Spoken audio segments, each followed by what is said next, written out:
সিঙ্গাপুরের বিপক্ষে বাংলাদেশের হারের পরে বাংলাদেশের ফুটবল ফ্যানরা নতুন কয়েকজন ফুটবলারকে নিয়ে আলোচনা শুরু করে দিছে। ওই ফুটবলারদেরকে কোন প্রসেসে এনে বাংলাদেশের জার্সিতে খেলানো যায় ওইটাই মূল আলোচনা বাংলাদেশের ফুটবল ফ্যানদের, যার কারণে কিন্তু কয়েকজন ফুটবলারকে নিয়ে অলরেডি নানা ধরনের রিউমার শোনা যাচ্ছে। তাদের মধ্যে অন্যতম নাম হচ্ছে বাংলাদেশ টিমের নাম্বার 9-এর সলিউশন হিসেবে যাকে ধরা হচ্ছে সেই জায়ান হাকিম, এবং আরেকজন বসুন্ধরা কিংসের সুপারস্টার রবসন রবিনোর নাম। এই দুইজনের নাম অনেক বেশি শোনা হচ্ছে, যার কারণে আজকের ভিডিওতে এই দুইজনের ব্যাপারে সম্পূর্ণ ডিটেলসে কথা বলবো, এবং তার সাথে বাংলাদেশের ফুটবলের রিলেটেড আরেকজন প্লেয়ার আছে যার বাংলাদেশের হয়ে খেলার সম্ভাবনা আছে বা আগেও ছিল, তাকে নিয়ে কথা বলবো। তাকে নিয়ে যদি আপনারা বিস্তারিত জানতে চান তাহলে পুরো ভিডিওটা দেখতে হবে। শুরুটা করি রবসন রবিনহোকে নিয়ে। রবসন রবিনহো একজন ব্রাজিলিয়ান ফুটবলার এবং ও বসুন্ধরার জার্সিতে টানা 4 বছর ফুটবল খেলছে, কিন্তু ও বর্তমানে বসুন্ধরা কিংসের প্লেয়ার না। এখন আপনার মনে প্রশ্ন আসতেই পারে, একজন ব্রাজিলিয়ান কিভাবে বাংলাদেশের জার্সিতে বাংলাদেশকে রিপ্রেজেন্ট করবে?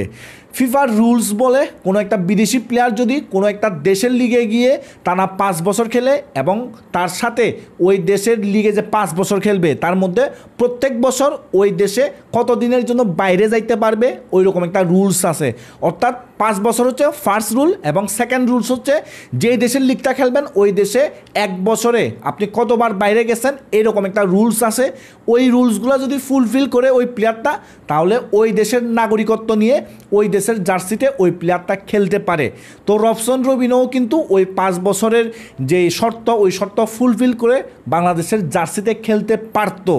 এখন কেন পারতো বলতেছি, আমি আপনাদেরকে বলছিলাম রবসন রবিনো বসুন্ধরার জার্সিতে টানা 4 বছর ফুটবল খেলছে। এখন এই 1 বছরটা এখনো পূরণ হয় নাই। কেন ওকে নিয়ে রিউমার উঠতেছে? কারণ কয়েক মাস আগেই এই যে ফিফার 5 বছরের রুল ওইটা চেঞ্জ হয়ে 4 বছরে আসার কথা ছিল, কিন্তু ওইটার কোনো ডিটেলস আমরা পরবর্তীতে আর জানতে পারি নাই।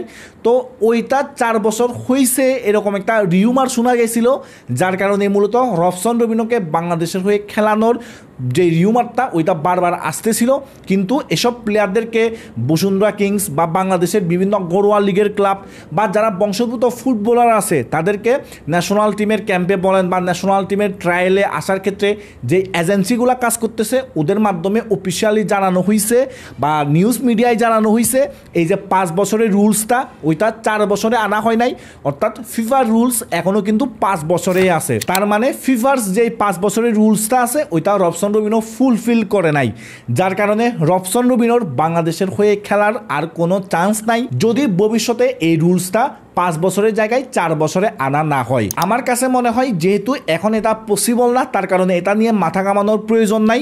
বাট সামনে ধরেন 1-2 বছরের মধ্যে যদি এই ফিফার যে রুলসটা 5 বছর টানা খেলতে হবে এটা চেঞ্জ হয়ে যদি 4 বছরে আসে, তাহলে অবশ্যই রবসন রবিনোকে অ্যাপ্রোচ করা বেটার হবে আমাদের জন্য। কারণ রবসন রবিনো একজন ফ্যান্টাস্টিক প্লেয়ার, ও 2টা উইংয়েই খেলতে পারে এবং ওর ফিনিশিং খুব ভালো, ওর লং রেঞ্জের শট খুবই ভালো, আর ওর সেট পিস খুবই দুর্দান্ত। যারা বসুন্ধরার খেলা দেখছেন তারা সবাই জানেন রবসন রবিনো কতটা ভালো প্লেয়ার। তো আমার কাছে মনে হয় ফিউচারে ওকে অ্যাপ্রোচ করা যাইতেই পারে যদি ফিফার রুলসটা চেঞ্জ হয়, কিন্তু আপাতত ওর বাংলাদেশের জার্সিতে খেলার কোনো চান্স নাই। এখন আসি একটু জায়ান হাকিমের ব্যাপারে। জায়ান হাকিম মূলত একজন বাংলাদেশি বংশোদ্ভূত ফুটবলার যে ইংল্যান্ডে খেলে থাকে, ইংল্যান্ডের নর্থার্ন প্রিমিয়ার লিগে খেলে থাকে। ওইটা মূলত ইংল্যান্ডের ফুটবল লিগ সিস্টেমের 7 এবং 8 নাম্বার লেভেলের লিগ। ওই লিগের অ্যানস্টি নোম্যাডস ক্লাবের হয়ে এই জায়ান হাকিম খেলে থাকে, এবং জায়ান হাকিমের বয়স হচ্ছে 26 বছর। এখন অনেকেই বলতেছে জায়ান হাকিম এত ভালো প্লেয়ার না যে ও বাংলাদেশের হয়ে খেলতে পারবে। এখন আমার যে ওপিনিয়ন, পার্সোনাল ওপিনিয়নটা হচ্ছে জায়ান হাকিম একজন নাম্বার 9, প্রপার নাম্বার 9। আর আমাদের টিমের সবচেয়ে বড় প্রবলেমটা হচ্ছে নাম্বার 9-এ। আমাদের ডিফেন্সিভ প্রবলেম আছে, বাট মেন প্রবলেমটা আমাদের নাম্বার 9-এ। তো একজন নাম্বার 9কে যখন আমরা পাবো তাহলে সমস্যা কি? ওকে যদি আমরা ন্যাশনাল টিমে খেলাইতে পারি বা ন্যাশনাল টিমে ও যদি খেলতে পারে তাহলে প্রবলেম কি? সামনে গিয়ে হয়তো বা ও ভালো করবে, হয়তো বা ভালো করবে না, বাট আমাদের হাতে যেহেতু অপশন আছে ওকে বাজাই দেখার, ওকে ন্যাশনাল টিমে দেখে ও কীরকম পারফরমেন্স করে সেটা দেখার, তাহলে কেন আমরা করব না সেটা? আমার মতে ওকে ন্যাশনালিটি দিয়ে বাংলাদেশের জার্সিতে খেলানো উচিত। ও যদি ভালো পারফর্ম করে তাহলে ও বাংলাদেশের ন্যাশনাল টিমকে সার্ভিস দিয়ে যাবে, আর ও যদি ভালো করতে না পারে ও আউট হয়ে যাবে ন্যাশনাল টিম থেকে। এটাই আমার পার্সোনাল ওপিনিয়ন। আমার মেন পয়েন্টটা হচ্ছে আমার হাতে অপশন থাকলে অবশ্যই ওই অপশনটাকে আমি বাজাই দেখব। ওই অপশনটা যদি ক্লিক করে ন্যাশনাল টিমকে সার্ভিস দেবে, ওই অপশনটা যদি ক্লিক না করে ন্যাশনাল টিম থেকে আউট হয়ে যাবে। ও পরবর্তীতে নিজেকে আরও ভালোভাবে প্রুভ করলে ও আবারও ন্যাশনাল টিমে যোগ দেবে। সেটাই আমার মেন পয়েন্ট। এখন আসি একটু আরেকটা প্লেয়ারের কথাই, সেটা আমি প্রথমেই বলি নাই, আমি থাম্বনেইলেও দিই নাই, সেটা হচ্ছে সোলেমান দিয়াবাতে। বাংলাদেশের ঘরোয়া ফুটবলে খুবই পরিচিত এক নাম, এবং সেও কিন্তু একজন প্রপার নাম্বার 9। এবং সোলেমান দিয়াবাতে বাংলাদেশের যে ঘরোয়া লিগের ক্লাব মোহামেডানে টানা 5 বছর অলরেডি খেলে ফেলছে, বাট এখনও ন্যাশনাল টিমের হয়ে খেলতে পারতেছে না ও। সেটার কারণ আছে কিছু, সেটা কিছু জটিলতা আছে। তো আমি কিছুক্ষণ আগে রবসন রবিনোর বেলায় বলছিলাম টানা 5 বছর খেলতে হয়, এবং এই সোলেমান দিয়াবাতে টানা 5 বছর খেলে ফেলছে, একটু আগে বলছি।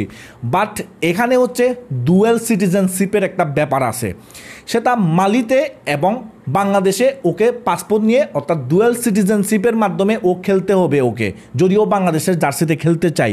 কিন্তু এখানে আরেকটা বিষয় হয় যে ডুয়েল সিটিজেনশিপ মালিতেও এলাও করা লাগবে এবং বাংলাদেশেও এলাও করা লাগবে, এবং আমরা জানি বাংলাদেশে সেটা এলাও করে। বাট যে এজেন্সিগুলো কাজ করতেছে বা যে অফিসিয়ালগুলো আছে এই ডিলের পিছনে, ওরা বলতেছে মালিতে ডুয়েল সিটিজেনশিপ এলাও করে না। তো এই ক্ষেত্রে অপশনটা হচ্ছে সোলেমান দিয়াবাতের যে মালির সিটিজেনশিপটা ওইটা ছেড়ে দিয়ে বাংলাদেশের সিটিজেনশিপটা নিতে হবে এবং বাংলাদেশের জার্সিতে খেলতে হবে, যদিও বাংলাদেশের জার্সিতে খেলতে চাই। এটা নিয়েই মূলত সোলেমান দিয়াবাতের যত ঝামেলা এই ডুয়েল সিটিজেনশিপটা নিয়ে। এখন আমি যতটুকু অনলাইনে দেখছি, কয়েকটা জায়গায় দেখছি ডুয়েল সিটিজেনশিপ এলাও করে মালিতে, কয়েকটা জায়গায় দেখছি এলাও করে না। বাট অফিসিয়ালরা যেহেতু বলছে তাহলে হয়তো বা এলাও করে না। তো এখন সোলেমান দিয়াবাতের উপর সব কিছু নির্ভর করতেছে। ও যদি মালির পাসপোর্টটা ছেড়ে দিয়ে বাংলাদেশের পাসপোর্টে বাংলাদেশকে রিপ্রেজেন্ট করে তাহলে ও বাংলাদেশের ন্যাশনাল টিমে খেলতে পারবে। আর ও যদি মালির পাসপোর্টটা ছেড়ে না দেয় তাহলে ও বাংলাদেশের জার্সিতে কখনো খেলতে পারবে না। যতই ও 10 বছর 15 বছর 20 বছর লিগে খেলুক, কোনো যায় আসবে না। এখন দেখা যাক সোলেমান দিয়াবাতে কী ডিসিশন নেয়।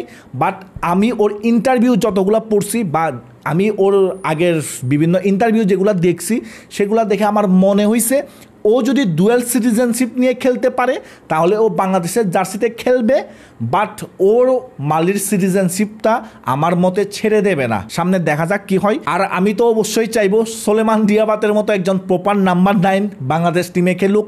আমি কিছুক্ষণ আগেও বলছি জায়ান হাকিমের ব্যাপারে, আমাদের কাছে অপশন থাকলে ওই অপশনটা আমি বাজাই দেখতে চাই। তো সোলেমান দিয়াবাতে যদি বাংলাদেশের হয়ে খেলার জন্য রাজি হয়, ওর যতই বয়স হোক না কেন ও কিন্তু লিগে ভালো পারফর্ম করে, তো ওই কারণে ওকে আমি ন্যাশনাল টিমের জার্সিতে দেখতে চাই। তো এখন দেখা যাক সোলেমান দিয়াবাতের ক্ষেত্রে কি হয় আর জায়ান হাকিমের ক্ষেত্রে কি হয়। আর রবসন রবিনো তো এখন আপাতত আমাদের নাগালের বাইরে। এবং আপনাদের কাছে বাংলাদেশের নাম্বার 9-এর সলিউশন হিসেবে জায়ান হাকিম এবং সোলেমান দিয়াবাতের মধ্যে কাকে ভালো মনে হয়, নাকি দুইজনকেই ভালো মনে হয়, সেটা আপনারা কমেন্ট সেকশনে জানাই দিয়েন।